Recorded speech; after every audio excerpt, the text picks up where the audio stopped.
los López Dóriga, los Ciro Gómez Leiva, los Raimundo Rivapalacio, a uno lo tachen de palero, de matraquero. ¿Y ellos qué son? ¿Ellos qué son? A mí no se me va a olvidar esta columna que escribió hace algunos días Raimundo Rivapalacio, porque para mí es algo personal, ¿no? Brindarle a usted la información desde mi trinchera. Puedo equivocarme y si me equivoco me disculpo, pero de ahí a decir que o a permitir que esto se digan con autoridad moral para escupir su veneno contra nosotros, nada más por el momento histórico, voy a recordar lo que escribió hace unos días Raimundo Rivapalacio, no sé si lo tenga por ahí don David, cuando Raimundo Rivapalacio dice que somos francotiradores. Ahí está en pantalla. ¿Cómo se llama la columna? ¿La tiene por ahí? Don David. Porque esto es relevante. Esto es relevante. Mire, lo voy a ligar una cosa con la otra. Y esto es, creo que, evidencia que nosotros estamos del lado correcto de la historia. El 6 de febrero, hace unos días, escribió Raimundo Rivapalacio, difamaciones por desesperación. Mucho tiempo y dinero le ha invertido el presidente Andrés Manuel López Obrador al juicio sumario a Genaro García Luna en la Corte de Palacio Nacional para golpear por esa vía al expresidente Felipe Calderón, que lo derrotó en la elección de 2006. Esa cruzada permanente se intensificó en las 2 últimas semanas, las primeras del juicio en Brooklyn del exsecretario de Seguridad Pública Federal, donde las cosas no han salido como esperaba. Los testigos de la fiscalía no han proporcionado la bala de plata contra García Luna, acusándolo de oídas y sin pruebas, mientras su defensa los ha hecho contradecirse y reconocer que no tienen nada, salvo su palabra contra él. Híjole, pues Raimundo Rivapalacio yo creo que debe de tener algún infiltrado en la corte, porque salvo que al rato le preguntemos a uno de los corresponsales que diariamente está yendo a las audiencias, lo haya visto, a él, a Ciro, a López Dóriga, a Loret. Desde 2019, su entonces consejero jurídico Julio Scherer le advirtió que no estaba sólido el caso contra García Luna, pero el presidente apretó el acelerador. La Fiscalía General le abrió carpetas de investigación en enero de 2022 y para cubrir las apariencias las recicló en un comunicado de prensa en junio del año pasado y le volvió a dar la vuelta para informar lo mismo hace unos días. Tenían que ganar tiempo, después de un desaire del gobierno de Joe Biden que no hizo caso a una solicitud del presidente para que les facilitaran la documentación que el Departamento de Justicia presentó al juez Brian Cogan en Brooklyn. El gobierno mexicano está a ciegas. García Luna nunca solicitó la ayuda consular, por lo que su información depende únicamente de lo que publica la prensa y del equipo multidisciplinario que envió a darle seguimiento a las audiencias en Brooklyn. No se sabe si García Luna es culpable o inocente de presuntos nexos con el cártel de Sinaloa, y tampoco dependerá la verdad del jurado en aquella corte, porque la justicia en Estados Unidos no depende necesariamente de qué es justo, sino de qué abogado tiene la mejor narrativa para convencer al grupo de 12 personas responsables del futuro del exsecretario. Los fiscales quieren convencer al jurado de un patrón criminal en donde estuvo involucrado García Luna. La defensa de mostrar inconsistencias y contradicciones para generar la duda razonable e impedir una sentencia unánime en contra de su cliente. En México, lo que tiene en juego la presidencia corre por diferentes correas. Necesita una sentencia condenatoria para que López Obrador pueda continuar su linchamiento contra Calderón. No importa qué decida el jurado, pues en caso de ser opuesto a sus deseos, siempre tendrá el discurso de que García Luna lo corrompió y que el Departamento de Justicia prefirió mantener sus privilegios. Pero para esto, necesita alinear la opinión pública en México a fin de que no se publiquen textos que siembren la duda razonable y afecten su estrategia.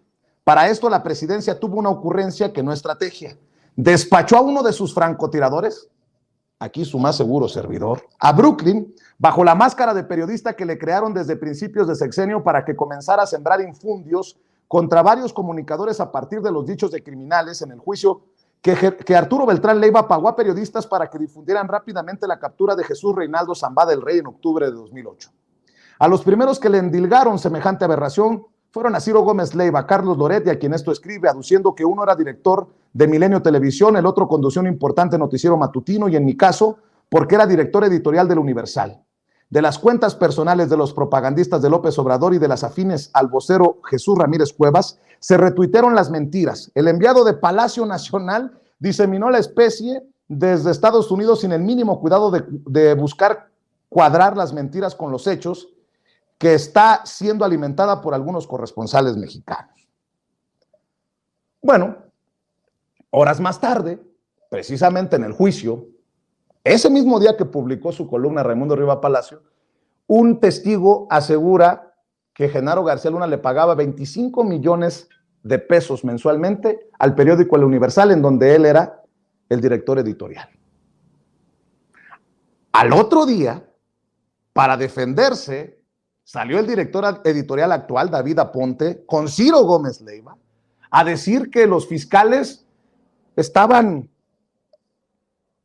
controlados por Andrés Manuel López Obrador o que tocaban la música que quería escuchar el presidente de México, en lo que me parecía una locura. Bueno, más tarde, en el juicio, se hace mención de Felipe Calderón, ya no solamente de García Luna, por parte de Edgar Beatty, el ex fiscal de Nayarit. Hoy se confirma que hay una defensa de Genaro García Luna. ¿En dónde? Con Ciro Gómez Leiva. Presentaron, como le decía, al exdirector del CISEN, y para darle paso a la entrevista que viene a continuación, para que nos dé también su opinión de estas declaraciones que me parecen irresponsables, del que fuera el director del CISEN en tiempos de Calderón, que tampoco se enteró de todo esto que se está ventilando, la vida de lujos de Genaro García Luna, los presuntos sobornos, los pactos. Vamos a escuchar. Está el golpe, David Aponte, está el editorial que ya leímos hace unos momentos. Mi de querido ustedes. David, vamos a ver y escuchar lo que le dice el exdirector del CISEN a Ciro Gómez Leiva, por favor.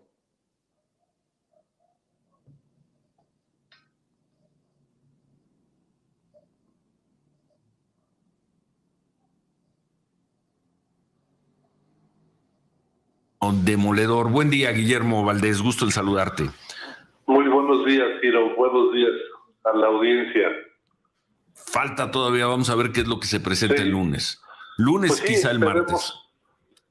A ver qué presentan. Yo por eso dije, habrá que esperar al lunes a que haya este último testimonio, pero hasta el momento pues es como muy anticlimático, porque desde que detuvieron a García Luna en diciembre de 2019, con lo que en aquel momento presentaron como las pruebas para que el juez solicitara la detención de Genaro García Luna, parecían débiles.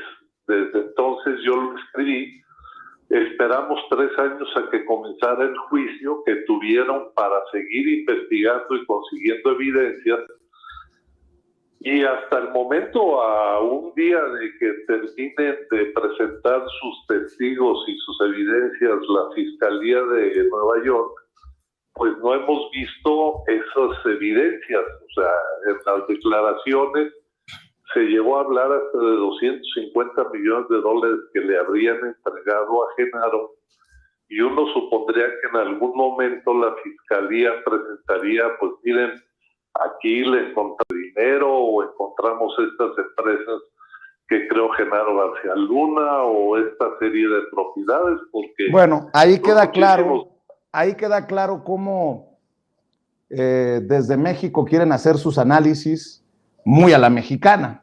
Pero para hablar de lo que verdaderamente está ocurriendo en el caso, nos enlazamos en estos momentos hasta Nueva York con el corresponsal del periódico La Opinión en Los Ángeles, periodista del Diario de Nueva York, que está haciendo, desde mi perspectiva, la mejor cobertura del juicio, y no es cebollazo, Jesús García, a quien le agradezco por la confianza. Jesús, ¿cómo estás? Muy buenos días.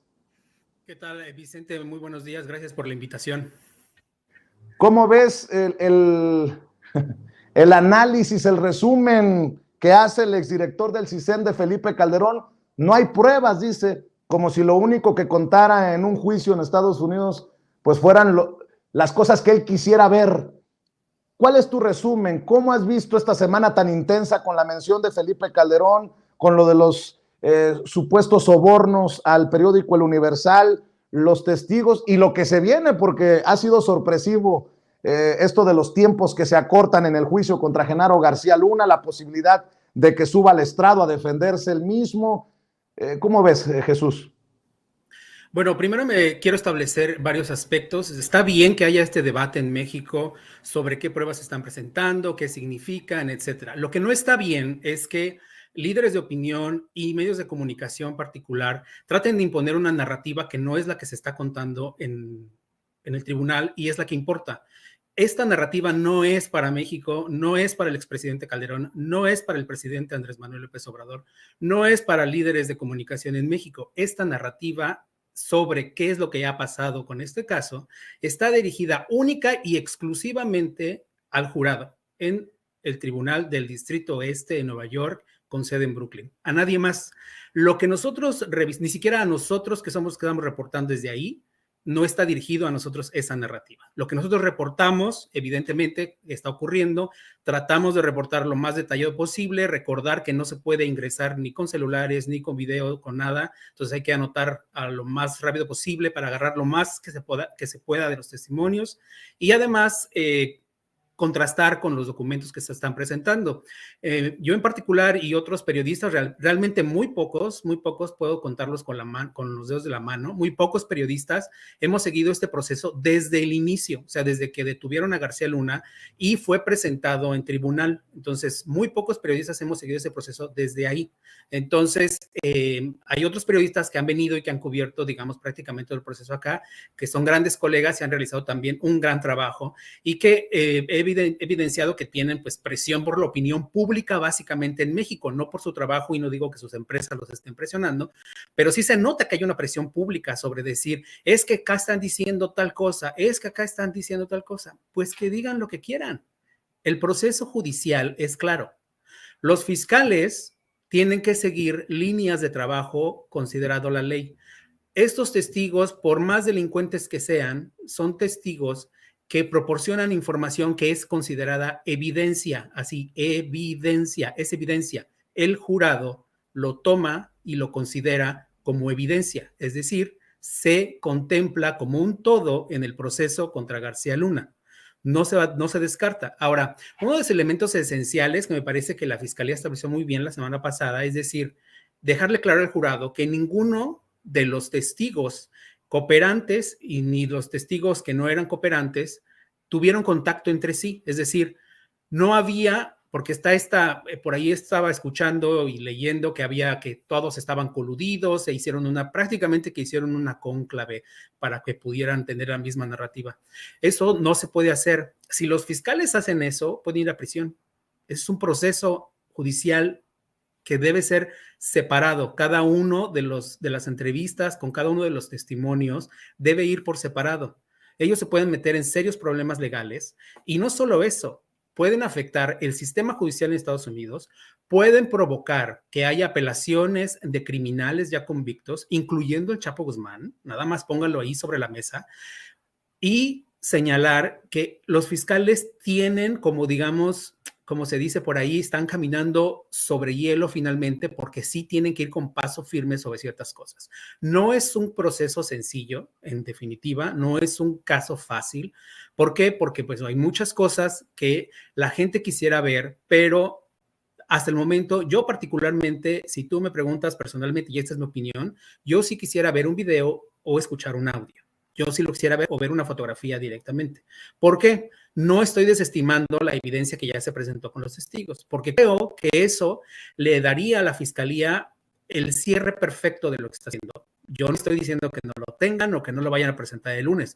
No sabemos qué van a presentar el lunes. No sabemos quién es este testigo importante. Tenemos algunas pistas por cómo han sido mencionados ciertos personajes durante todo el proceso dentro de la narrativa y podremos ahí dimensionar, decir, podría ser tal personaje, podría ser tal. Pero es muy importante que haya más responsabilidad en los medios en México porque yo sí creo que esto está totalmente politizado. Entiendo que muchos se sienten ofendidos, se sienten que los están atacando, pero también yo pienso, bueno, a explicación no pedida, acusación manifiesta, o sea, hay que relajarse, ¿no? Y hay que analizar el proceso desde el principio. Hoy en una entrevista en la mañana también decía eso, o sea, a ver, y repito, esta narrativa es particularmente para el jurado.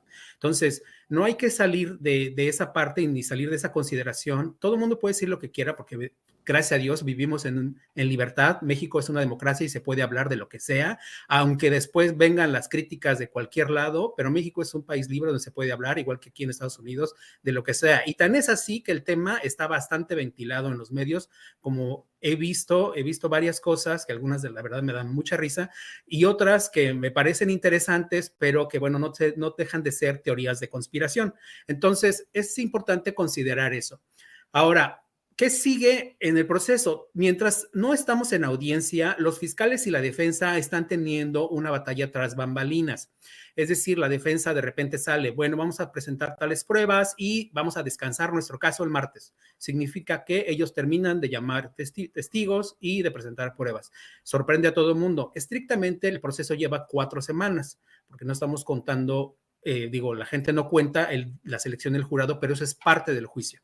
De audiencia se cumplieron 3 semanas. Si dura una semana adicional o máximo semana y media, pues serían aproximadamente las semanas incluso que el juez Brian Cogan había señalado en forma inicial, que son 5 semanas.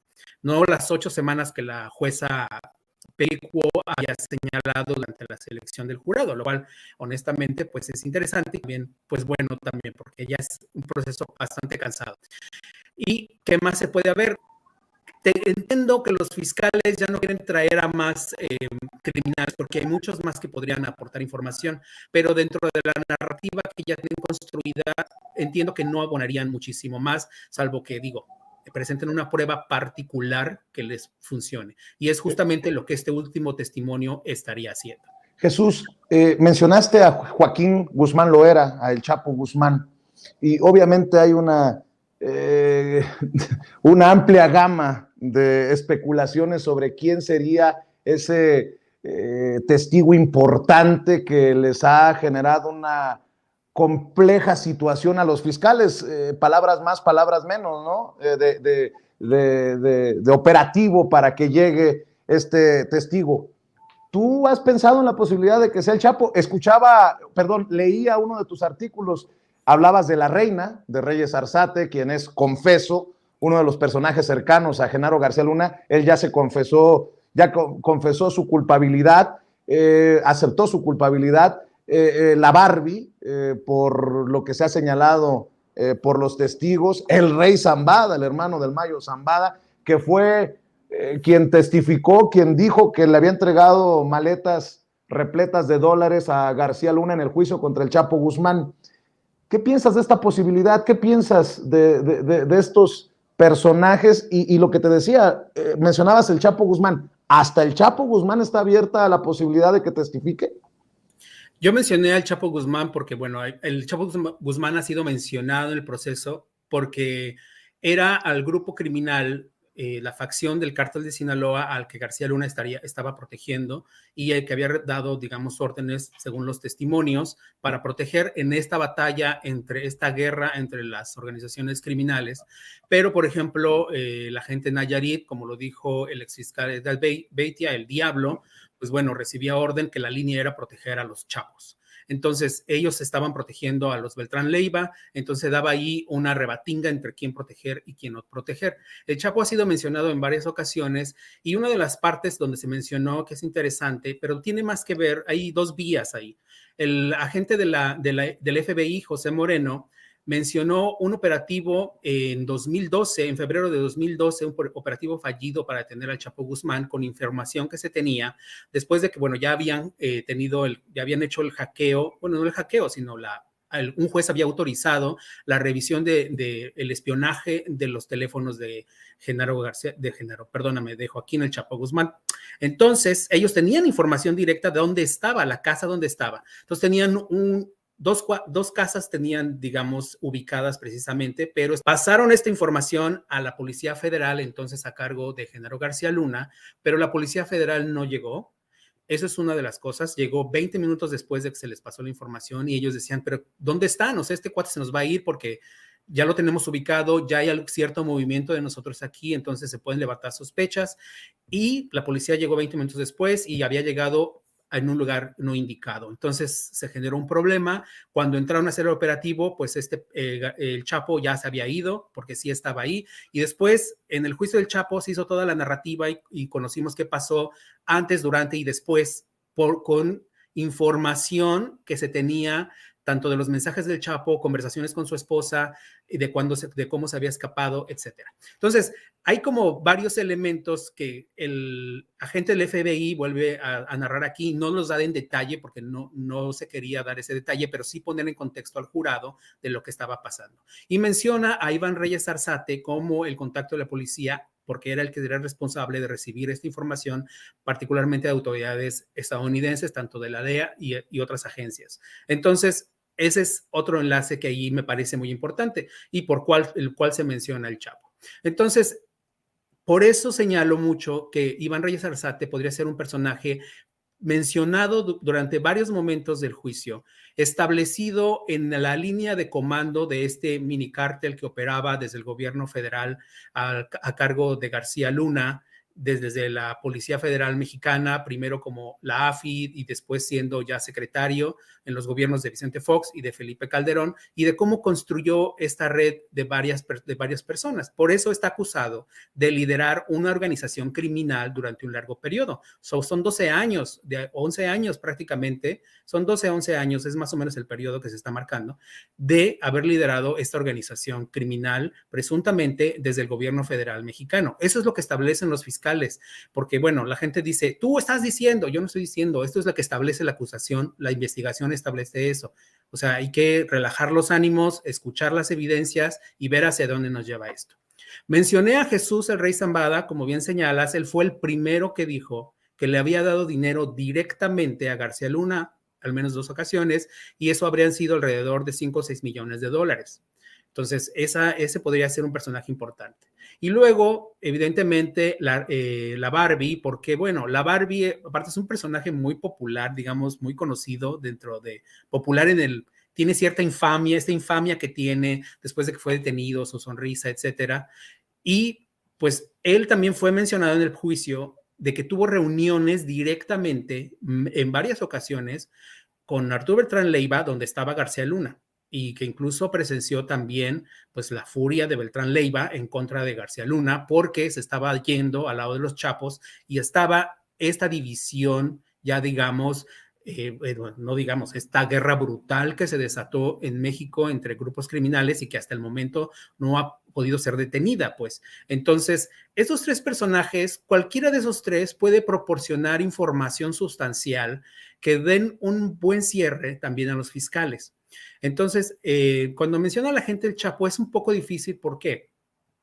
El Chapo es el personaje, fue considerado el enemigo público número 1 de los Estados Unidos, está sentenciado a cadena perpetua, se ha quejado de la situación que vive en la prisión, pero es algo de lo que se ha quejado desde que estaba incluso en la prisión, en el Centro de Detención Metropolitano en Manhattan.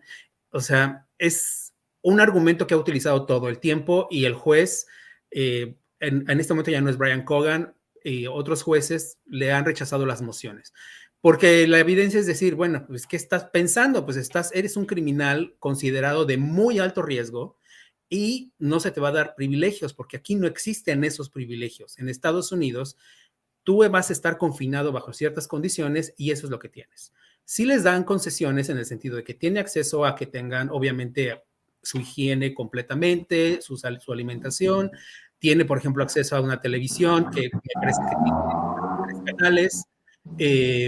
Otras cosas, bueno, no lo dejan salir mucho por el historial de escape que tiene, de prisiones, entonces sale por lo menos una vez al día a caminar para que pueda hacer ejercicio, no está con el grupo, digamos, en general, de la población en general, primero porque esta prisión en general casi todos son criminales que están separados, y en segunda porque, bueno, las autoridades estadounidenses siempre han señalado que existe el riesgo de que este personaje, por su historial, intente escaparse o intenten ayudarlo a escaparse. Entonces, hay muchos elementos que hay que poner de contexto. Yo remotamente considero que el Chapo no podría ser un personaje que realmente pueda venir.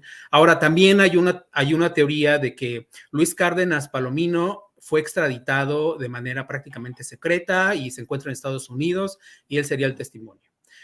Vamos a suponer, y esto ya es completamente teoría, porque no hay ninguna confirmación de que eso exista. O sea, yo no tengo ninguna confirmación, ninguna de mis fuentes me confirma eso, mis colegas tampoco tienen esa información, así es que esto es pura teoría. Entonces, si Cárdenas Palomino fue extraditado y viene a testificar contra García Luna, es brutal. O sea, sería uno de los mejores testigos. ¿Por qué? Porque Cárdenas Palomino fue la mano derecha de García Luna y así se estableció durante la narrativa del proceso. Entonces, eso sería realmente brutal en el caso contra García Luna. Pero, repito, esto es pura teoría porque no tenemos confirmación de que él sea. Entonces, tenemos estos 5 personajes, pero bueno, ya expliqué más o menos cada uno cuál podría ser como el más viable. A ver, Jesús, también tuviste la oportunidad de dialogar con la esposa de Genaro García Luna, quien te dijo que estaba sorprendida por el anuncio de los fiscales de cerrar el martes a más tardar, al menos de parte de los fiscales. ¿Tú cómo ves qué tan importante o explosivo sería que testifique en su defensa el propio Genaro García Luna? Para muchos sería importante, pero se abriría la caja de Pandora, porque los fiscales podrían preguntarle pues casi cualquier cosa. De hecho, ya está esa batalla porque existe esa posibilidad y los fiscales y la defensa ya están, es tan grande la posibilidad que los fiscales y la defensa ya se están peleando qué pueden o no preguntar. Entonces, no sabemos eso porque estas negociaciones, como la mayoría de las negociaciones de este tipo, son selladas, o sea, no podemos verlas hasta que a veces incluso cuando el juez toma una decisión y a veces ni siquiera la decisión del juez es revelada como tal. Entonces, no sabemos exactamente los temas en particular que no quiere que se aborden. Entonces, como bien señalas, pues sí, o sea, el hecho de que García Luna decida rendir testimonio viéndolo en ese contexto, está bien porque permitiría a su defensa que lo guíe para decir lo que él quiere decir su narrativa de la acusación. Pero bueno, después abriría la puerta completamente para que los fiscales le pregunten de todo lo que se ha narrado en el proceso y los fiscales, siendo honestos, son bastante incisivos. O sea, la fiscal que está liderando este proceso es buenísima, me encanta. Hay otra fiscal que también me gusta mucho cómo trabaja, que es Erin Reed, que es muy buena. Entonces, digamos, no son fiscales que son fáciles de enfrentar en cuanto a cuestionamientos. Van muy, muy de frente y una tras otra, y yo no creo que García Luna quiera exponerse de esa forma, porque evidentemente puede revelar información que pueda ser considerada que se está autoimplicando. Entonces es difícil. La esposa está sorprendida, me dijo que estaba sorprendida porque pensaba que todavía el proceso iba a tardarse unas 3 semanas. Sin embargo, dijo que ella y los abogados estaban sorprendidos porque no sabían por qué. César de Castro incluso nos señaló que quizá era también parte de la estrategia de los fiscales de haber dicho al principio cuántos iban a tardar 6, 8 semanas, pero después en realidad tenían un proceso de máximo 5 semanas, contemplando también el proceso de selección del jurado. Entonces, como que los fiscales, yo creo que yo me voy más por lo que dice César de Castro. ¿Por qué? Porque los fiscales no pueden construir una narrativa al paso. Es decir, ellos ya traen todos los elementos y solamente van integrando, descartando, dependiendo de las decisiones del juez. O sea, ellos ya tienen todos los elementos construidos y solamente van, pues hay elementos que dicen, teníamos 50 testigos, no los necesito a todos porque ya establecí con estos 3 lo que ya quería establecer con los otros 5, ¿no? Por ejemplo. Claro. Entonces no los necesitan, sería como redundante. Y aparte hay que tener muy en claro, Este caso es complejo. Este caso es complejo para los mexicanos, a pesar de que los mexicanos, la mayoría tiene contexto de lo que ocurrió y el personaje, etcétera. Esto es más complejo para el jurado, porque el jurado no conoce a García Luna, o lo conoce, alguna vez leyó o supo de su nombre, pero la mayoría, según las entrevistas que se hicieron y lo que logramos ver, no lo conocen. Entonces, no saben quién es este hombre, qué personaje, y están escuchando, ellos prácticamente son vírgenes de todo el proceso.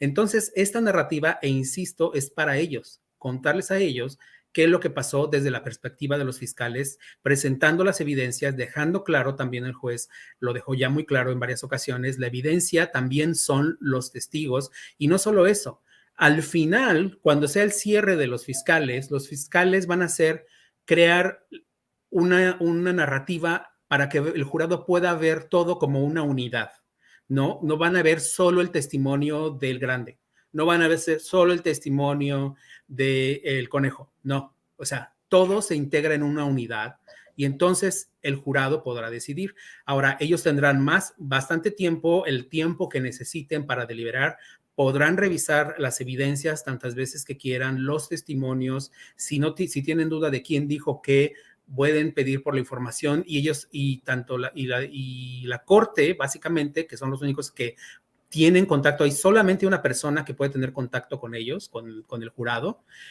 durante este proceso, porque los encierran en un cuarto, no pueden salir ni siquiera a comer, les llevan la comida ahí cada día que hay sesión, que es de 9:30 a 4:30, más o menos por los tiempos que marca el juez, y no pueden tener relación con nadie afuera, solamente pasan un papel pidiendo específicamente qué van a necesitar, les regresan, una persona solamente es la que está en contacto con ellos, les regresa esa información sin hacer ningún otro tipo de diálogo, porque se cuida mucho este proceso justamente para evitar cualquier tipo de influencia. Entonces, yo repitiendo, y a mí sí me gustaría remarcarlo esto, o sea, en México tienen que relajarse y decir, o sea, no tienen la verdad sobre lo que está ocurriendo y lo que ustedes quisieran ver en este juicio. No es lo que ustedes quieren ver, es lo que los fiscales tienen como evidencia y van a presentar. Pueden hacer mesas de análisis y lo que quieran, está bien, o sea, es excelente ventilar y etcétera, pero marcar eso como que es la realidad es incorrecto y es hasta irresponsable como comunicador. Así es. De hecho, si me permites, dos cosas para cerrar, Jesús, no quiero quitarte más tiempo de tu día, pero ya que haces referencia a esto, lo que dijo David Aponte, el director editorial del periódico El Universal con Ciro, porque resulta hasta ridículo. Creo que lo tenías por ahí, David. Échamelo, por favor, para recordárselo a la audiencia, que va precisamente por lo que está diciendo Jesús García, corresponsal del periódico La Opinión y periodista del Diario de Nueva York, directamente en este enlace en vivo y en directo desde la Gran Manzana. Está el golpe, David Aponte, está el editorial que ya leímos hace unos momentos de ustedes, director editorial del periódico El Universal. ¿Y cuál es tu reflexión? Tu reflexión tras lo ocurrido ayer y tu reflexión después del editorial de esta mañana, David. Te lo pregunto como director editorial, como periodista. Buen día. Buenos días, Ciro. Buenos días, Manuel. Gracias por el espacio. Creo que la Fiscalía no está haciendo un trabajo el mínimo trabajo de conciliar los dichos de sus testigos con los hechos. Me parece que un estudiante de periodismo podría hacerlo más sencillo. Me parece que la Fiscalía de Estados Unidos está dándole música a los oídos del presidente López Obrador, lo que quiere escuchar el presidente López Obrador con sus testigos. Me parece que Villarreal lo que hace es intentar cuadrar todo lo que él sustrajo del gobierno de Coahuila para luego meterlo al tema de García Luna. Eso es lo que estoy viendo. En un mínimo ejercicio de hemerográfico se da uno cuenta que cuando él cuenta que conoció a García Luna en el búnker en el 2008, pues se da cuenta que el búnker se inauguró Felipe Calderón en noviembre del 2019, es decir, se conocieron en un sitio que no existía. De hecho, hay algunas fotografías, hay un libro de la construcción del búnker estaba en obra negra, estaban haciendo los cimientos apenas. Luego, el otro dato que me parece relevante, que la empresa que distribuye Pegasus es una empresa que presume en sus redes sociales que lo empezó a vender a partir del 2010, es decir, otra mentira más de Villarreal cuando dice que en esta reunión se les ofreció el sistema Pegasus que sirve para espiar y que se utilizó a partir del gobierno de Enrique Peña Nieto. Esos dos temas me parecen relevantes. Luego presentar una factura de Coahuila facturada con impuestos pagados, en fin, resulta que era para pagar sobornos. Yo no sé de sobornos que se facturen, pero era para pagar sobornos y limpiar la imagen de García Luna. Otro de los elementos que me parecen verdaderamente delirantes de esta fiscalía, independientemente de cómo le vaya a resultar el juicio contra García Luna, en la parte del Universal, cometen estos errores, cometen esta intimidación que me parece contra el periódico, van en la línea de la música que quiere escuchar este gobierno. El gobierno de Estados Unidos ha estado diciendo que defiende el ejercicio periodístico, la libertad de prensa, condena los ataques a los periodistas y en este momento lo que está haciendo es intimidar a la prensa con testigos que dicen lo que quiere oír la fiscalía, lo que quiere que escuche el juez de la causa en este momento. Y me parece que es pura propaganda lo que está haciendo el gobierno de Estados Unidos con esto, y el embajador Salazar se ha convertido también en un propagandista del gobierno de López Obrador. A ver, ¿cómo quería esto? Poner esto de David Aponte en el programa de Ciro Gómez Leiva para cerrar, Jesús, porque bien decías, tiene una alta carga política lo que se dice sobre Genaro García Luna, sobre todo en México. Tú estás de alguna manera alejado de esta carga política, enfocado, como te lo reconozco nuevamente, en lo que ocurre en las audiencias, pero entendiendo que, así lo entiendo yo, que el gobierno de Estados Unidos se está jugando la credibilidad también después de tener detenido tantos años a Genaro García Luna y de una amplia investigación.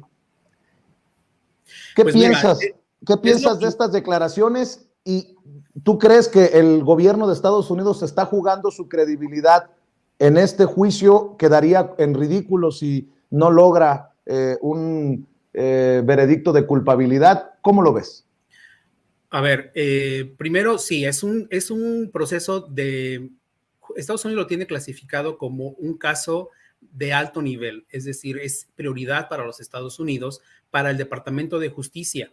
El sistema judicial no es que venga a la Casa Blanca a dictarle a los fiscales qué hacer y qué no hacer, y esta narrativa. Me parece que yo entiendo Aponte con su reacción y la respeto en el sentido de que finalmente él tiene que defender donde está trabajando, lo que le da de comer y donde vive. Es decir, está bien, eso es parte de los procesos.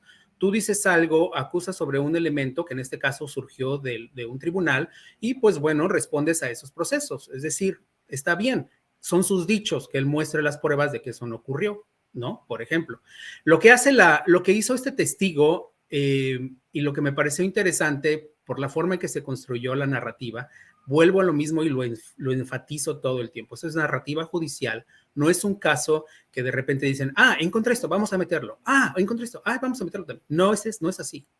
Todo es una unidad. Los fiscales ya crearon todo y van descartando lo que, como mencioné, ya no les está funcionando. O sea, ya lo dijeron, ya no les va a aportar más, etcétera, etcétera.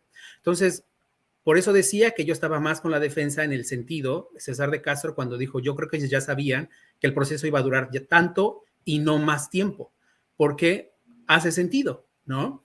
Yo creo también que las pruebas que se presentaron sobre el caso, fue brutal lo que nos presentaron y honestamente como periodista y todos mis compañeros periodistas con los que yo platiqué, lo vimos y a nosotros nos pareció devastador que se revelara información de ese tipo en este contexto, porque somos periodistas, o sea, es finalmente un golpe al gremio periodístico en muchos sentidos y creemos que pues eso nos deja muy mal parados, estés donde estés y no es correcto. Entonces significa también que la proyección que se hace de México sobre la corrupción es de no hay dónde hacerse, todo el mundo podría estar coludido y pues no confiar en lo absoluto y es triste. Pero como señaló la fiscalía, la narrativa que creó fue señalar, tenían estos personajes con Moreira, pues una estructura de corrupción terrible, que ganaron más de $200 millones. El testigo se llevó por lo menos $2.5 millones, más otro dinero, y tenía muchísimas propiedades, etcétera. Y él explicó cómo se hacía esta triangulación del dinero, que es viable, o sea, sí existen esas estructuras. Entonces, esto tampoco se comenta. Las empresas pueden hacer ese tipo de cosas, los gobiernos lo pueden hacer para desviar dinero, no reportar cierto dinero, etcétera. Hay muchas formas en que los contadores y eso pueden hacerlo. Y él explicó la forma en que ellos hacían. Entonces, mostrar las facturas de recibir el dinero y decir, bueno, ese dinero en realidad fue algo que nos pidió de apoyo, etcétera, pues sí, o sea, puede entrar como en sospechosismo de decir realmente lo dijo o no lo dijo, pero entre la narrativa quedó sentado, está en actas y quedará en la historia de las cortes estadounidenses ese proceso. Ahora, es venia, por supuesto, del periódico El Universal presentar una demanda en contra de las autoridades de Estados Unidos por presentar esta información que no es verdadera. Entonces, si ellos realmente quieren limpiar su imagen, si yo fuera el dueño del periódico El Universal, yo presentaba una demanda contra el gobierno de los Estados Unidos y decir, óigame, no, a ver, yo no recibo dinero ni sobornos para nada de esto y a mí me demuestran que hice tal o cual cosa. Porque es el paso, digamos, indicado a hacer. Y además sería bueno no solo para el periódico, sino para el gremio periodístico, si es que logran ganar, por ejemplo, un pleito de ese tipo. Entonces es muy importante como asumir aquí, ser responsables y tomar también quién está diciendo qué. O sea, yo entiendo también que el expresidente Felipe Calderón saliera a decir, yo no estuve implicado, yo no sé nada, etcétera, etcétera, desde España, ¿no? También él despierta muchas sospechas de, pues, ¿por qué se fue a España? A mí me preguntan mucho, oye, se me hace que Felipe Calderón lo van a mencionar y lo van a involucrar, etcétera. Digo, yo no puedo hablar de eso, es teoría, básicamente. Pero se fue a España, le digo, sí, aunque en estricto sentido, si, por ejemplo, ya lo ves y analizas más a fondo, el presidente Calderón se va a España, un país que sí tiene proceso de extradición con Estados Unidos, pero hay restricciones, por ejemplo, sobre los procesos de extradición, porque si hay una petición para que lo extraditen, tendría que haber cometido el delito en España y no en México. Entonces, hay cosas que legalmente no se podrían hacer tan fácilmente.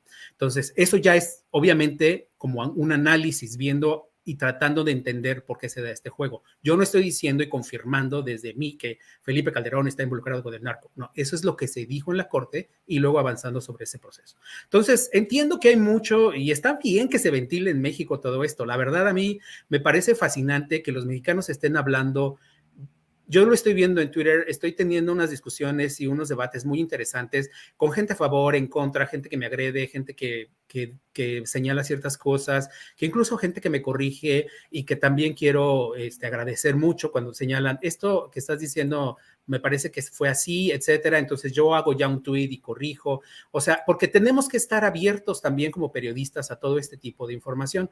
Por cierto, quiero aprovechar esta parte para comentarte algo que me parece fundamental. Yo cometí un error, ayer lo corregimos y hoy vi una imagen que pasaron ustedes ahora en su video, porque desde hace años hemos identificado a Iván Reyes Arzate, la reina, con un personaje, con una fotografía que no es la suya. No hay fotografías realmente de él. Hay una fotografía donde está cargando un arma que no es no se ve muy bien. El personaje que se está mostrando en prácticamente todos los medios en México, principalmente, es la de Manelik Castilla Cravioto, que también trabajó en la policía, pero él no es Iván Reyes Arzate. Entonces, yo de hecho moví la fotografía, tuve un diálogo con él en Twitter y es un error que se ha estado repitiendo, por eso quería comentarlo. Es importante hacer estas correcciones para no poner a la gente, también esas personas pueden estar en cierto peligro y ponerlos en situaciones complicadas, ¿no? Muy interesante porque eso habla también de honestidad, ¿no? De transparencia. Oye, nos equivocamos, hacemos la fe de ratas, aclaramos lo que se tenga que aclarar por salud de esta relación de la prensa honesta con las audiencias. Para cerrar entonces, Jesús, ¿sí se juega su credibilidad Estados Unidos en un juicio como esto? Te lo digo porque veo mucho de, no, ya se acortó el juicio, ya nos van a tapar. No quieren decirnos nada sobre Calderón, no quieren decirnos nada sobre otros medios de comunicación embarrados, no quieren que salgan más nombres. Bueno, la razón, la realidad no la conocemos ni Jesús ni su servidor, pero sí creo que queda establecido la relevancia de lo que decida el jurado en un caso considerado clave, importante para el gobierno de Estados Unidos. Sí se juega su credibilidad en caso de que los jurados dijeran no culpable, Jesús. No necesariamente, te lo voy a decir por qué, porque lo que estaría confirmando en realidad es que Estados Unidos es un país, el sistema judicial en Estados Unidos le permite y le da todo el derecho a una persona que es acusada a defenderse, a poner en duda las acusaciones en su contra, y si sus abogados son lo suficientemente hábiles, realmente establecen esa duda para que el jurado no logre unanimidad en las acusaciones.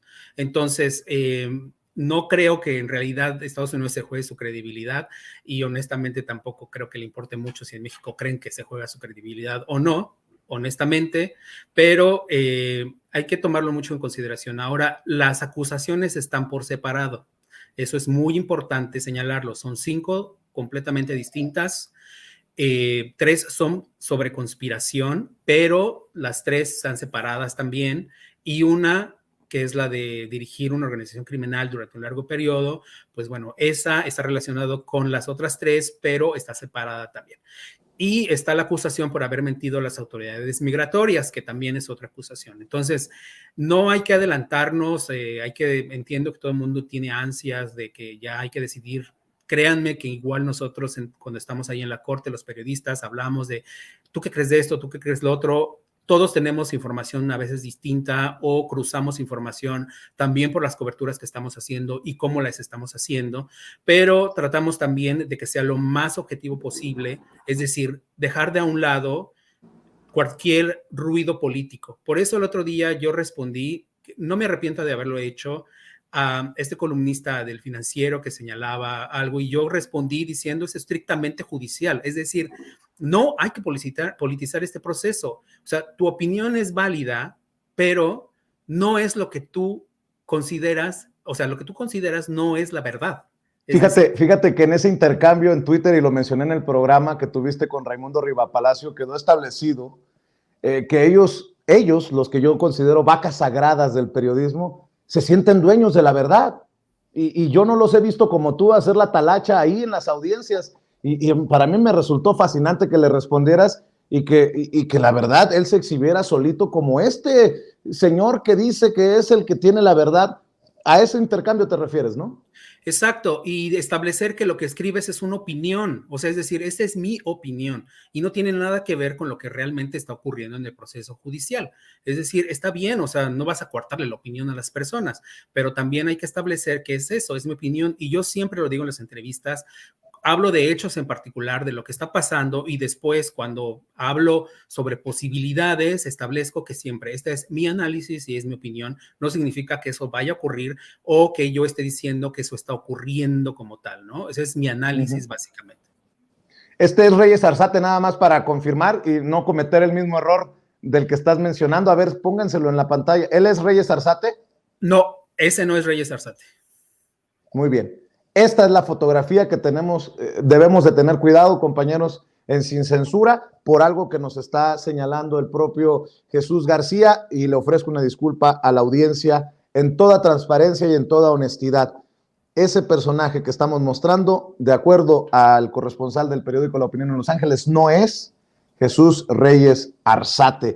Pues Jesús, te veo el lunes por allá en Nueva York. Yo te agradezco mucho que tengas esta deferencia con la audiencia de Sin Censura. Te hemos visto, te hemos seguido en otros espacios, los enlaces que has hecho, y bueno, pues hay que invitar a la audiencia, a las miles de personas que están conectadas, para que te lean, para que lean lo que estás compartiendo, no solamente en el periódico, que es importante, sino también en redes sociales, en donde te veo muy activo. Hoy, de hecho, en Noticia de Último Minuto compartíamos este documento que tú publicabas con el anuncio de la Fiscalía de más pruebas, de más documentos que se encontraron en los dispositivos electrónicos de Genaro García Luna. Aquí lo estamos poniendo en pantalla.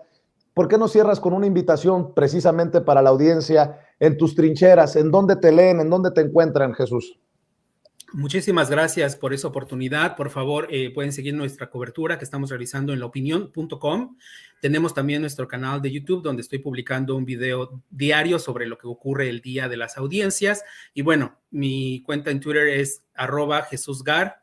Ahí me encuentran, estoy publicando mucho porque, pues bueno, hay mucha información que sale y eso permite mantener, digamos, el dinamismo porque obviamente escribir una nota nos lleva más tiempo, pero esto nos permite adelantar inmediatamente, digamos que ahora sí saliendo del horno de la corte, se publica lo último que salió, hace un mega resumen porque hay muchas cosas que suceden y que no hemos reportado. Por ejemplo, no he comentado la importancia de otros agentes que también apuntalan al proceso y que nadie habla de ellos en México. No han hablado de todos estos agentes de la DEA, del FBI, de ICE, de CBP, de agentes de Chicago, del NYPD, o sea, todos estos que apuntalan al proceso de investigación que han hecho los fiscales aquí en Estados Unidos.